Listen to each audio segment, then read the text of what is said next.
What's going on, my trainer club? We have the grand finale throwback champion event coming today in Pokemon Go, or it's already out for you. So I'm gonna give you my top tips to help you maximize on the Galarian forms in Pokemon Go. So welcome to the trainer club. Here we go.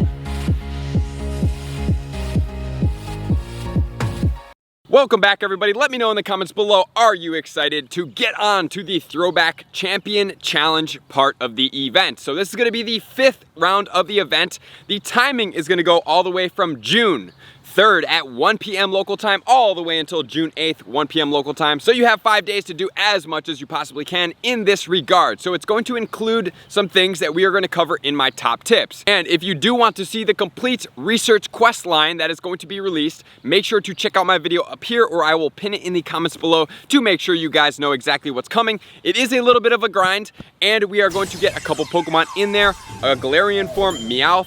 We have another Galarian form, and then we have the Genesect at the end. So I want to make sure you guys know exactly what's coming, exactly what to expect. And I also wanted to point out, as I did in that video, that it is not timed like the other event quest lines. This is going to be, once you get it, you have as much time as possible to complete it, because there are a decent amount of hefty tasks if you're not a super hardcore raider or egg hatcher. So I definitely suggest you guys check that out. So now the features of this event. Unfortunately, there is no bonus. There is no double Stardust, there is no double XP, there is no double hatch Stardust, which I am very surprised about, especially since it's the champion part of the event. I really expected there to be maybe like all of the bonuses that had happened combined into one for a 5-day event, which maybe was signifying why it would have been shorter, but unfortunately, that's not the case. So without further ado, let's get into all of the details that are going to include the spawns, the Go Battle League, and everything like that, starting off with tip number 1.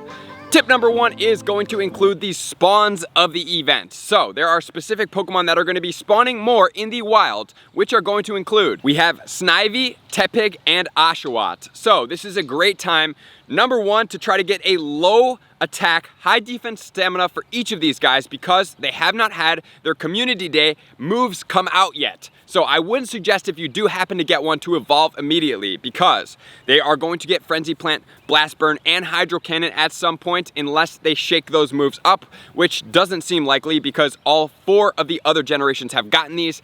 So make sure to try to get the low attack, high defense and stamina, and then also try to get as close to 100% IVs as possible, because number 1, you could potentially use it here, and then for some of these other Pokemon, you may want to use it for the Ultra or the Master League, and having those high 100% close to IVs as well are going to benefit you. So those Pokemon all do not have shiny potentials right now. Those are get and hold, do not evolve. Try to get as much candy of those as possible as well. So I would suggest that you guys do Pineapple those guys to make sure to start stocking up your candy, because there's nothing better than having an abundance of candy of everything in this game. And then we have Patrat, Purloin, and Pidove. So the Patrat does have a shiny potential. And then we have the Tympole, the Venipede, and the Minccino. Minccino does have the shiny potential. And finally, we have the Galarian Stunfisk. The cool thing about the Galarian Stunfisk is that it's going to contribute towards Stunfisk candy. There is no separation between Galarian and regular form Stunfisk candy. So for anybody out there that maybe consider using it for the Go Battle League, this is a great time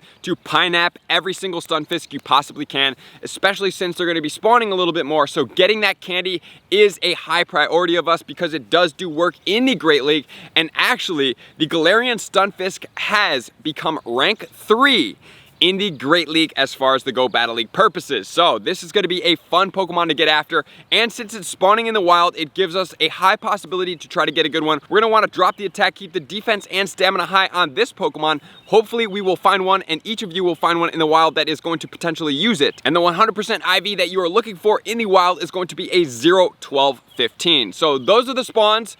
Nothing too crazy. The big overall takeaway is the Galarian Stunfisk and trying to get the candy for it with the Pineapple Berries. So hopefully you guys have those stacked up, and may potentially even need to use some silver Pineapple Berries to make sure you catch it and they don't run away, which is then going to lead us into tip number 2. Tip number 2 is going to be the egg hatches that are going on in this event. So 7-kilometer eggs are going to start hatching 2 different types of things, the Galarian and non-Galarian forms of a couple of these Pokemon. So they are going to include Meowth in the regular form, 100% IV at hatch level 20 is going to be 427. Then we have the Galarian Meowth, which goes into Berserker, is going to be a 100% IV hatch at 591. So that, as far as all the Galarian forms that I've seen, is the only one that is going to be difference in the stats. We also have the Zigzagoon and the Galarian Zigzagoon. Both of these Pokemon are going to hatch at a level 20. 100% IV is going to be 290. And then we have the Darumaka. Darumaka in the normal form and the ice form. Both of them are gonna hatch 100% IVs at 823. And then finally we can hatch Stunfisk and Galarian Stunfisk. 100% IVs on this guys are gonna be 1235. So thank you to Richard in Japan for giving me some insight into the information, and he's been hatching eggs. He does hatch eggs quite frequently, and he has not hatched any of the Galarian forms yet. So I would definitely be slightly cautious. Take this into account. Obviously, I want the icy Darumaka, so I'm gonna be hatching eggs. So there's two different strategies you could use here. You could either do a ton of incubators, try to hatch as many of these as possible, or you could just walk more frequently and hatch them frequently as well, because we still do have the half incubator distance based on what's going on in the world. So that would be 3.5 kilometers instead of 7 kilometers. So it's easier for you to churn through eggs by doing this as opposed to going gung-ho and potentially getting a lot of Meowth Zigzagoons in there. So hopefully whatever you guys choose to do, you get those new Galarian forms. I'm hoping that you guys get them as well. So now we're gonna go on to tip number 3. Tip number 3 is going to include Go Battle League and the meta raid attackers. So as far as the meta raid attackers, there's only really 2 Pokemon in here that are going to do work. We have the Darmanitan in the fire form, and then we have the Darmanitan in the ice and fire form. So both of these Pokemon max out around 3100. So these Pokemon are definitely going to do work. They have pretty powerful movesets. Darmanitan, besides the Reshiram and the Shadow forms, is actually the #1 DPS times TDO fire attacker right now. So if we do want to check out the Darmanitan, there's actually a Zen mode. There is going to be the Darmanitan regular and then the Galarian Darmanitan. So there looks like there's 3 different typings here. So the Darmanitan Zen mode, when it gets Ice Fang and Avalanche, DPS times TDO is going to be 4626, which is absolutely crazy high. But that is not what's out yet. What is out yet is the Darmanitan and the Darmanitan Galarian form. So regular Darmanitan Fire Fang Overheat is going to be 2199.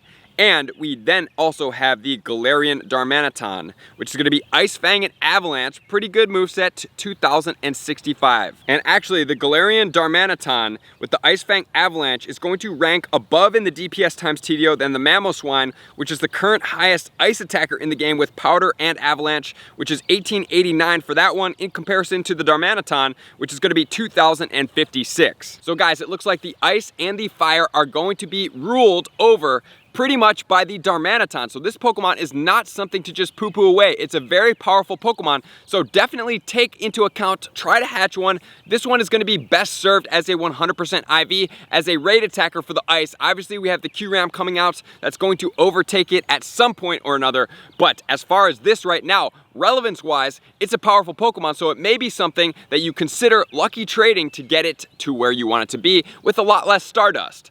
And next, we're going to move into the Go Battle League. So where do these Pokemon sit in the Go Battle League, and what are going to be their 100% IVs? Starting off, we have the Galarian Stunfisk. So this Pokemon has now been ranked 3, as I said, with Mud Shot, Rock Slide, and Earthquake combination. The cool thing about this Pokemon is it's going to have a good amount of resistances. It's going to be triple resistant to poison, double resistant to electric, double resistant to rock, and its weaknesses are going to be water, ground, fire, and fighting.